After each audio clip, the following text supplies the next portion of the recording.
So last Saturday, my buddy Dave invited me over to his place for what he called the ultimate coffee experience.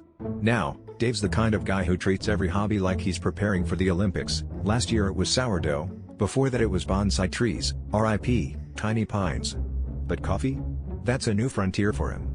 I show up expecting maybe a French press or at worst, one of those hipster pour-over setups. Instead, Dave greets me wearing safety goggles and holding what looks suspiciously like a chemistry set from a 1980s cartoon.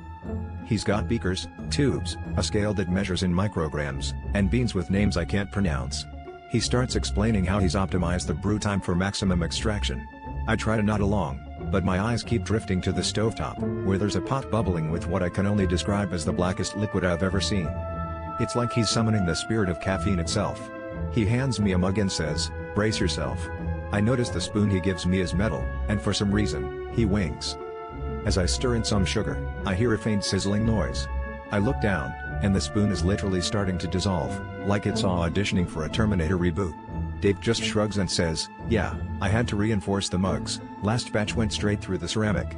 I tentatively take a sip, and I swear my soul briefly leaves my body, does a lap around the house, and then crash lands back behind my eyeballs. Dave grins and says, "I call it espresso yourself." My hands are shaking so badly that I'm worried my Fitbit's going to call an ambulance. By the time I finish half the mug, I'm pretty sure I can hear colors, and my left eyebrow is vibrating at a dangerous frequency. Dave asks if I want a refill, but I politely decline, mostly because I don't want to risk dissolving any more cutlery.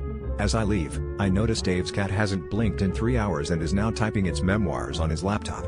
All I can say is, next time Dave invites me over for the ultimate coffee experience, I'll just tell him I prefer my beans unarmed.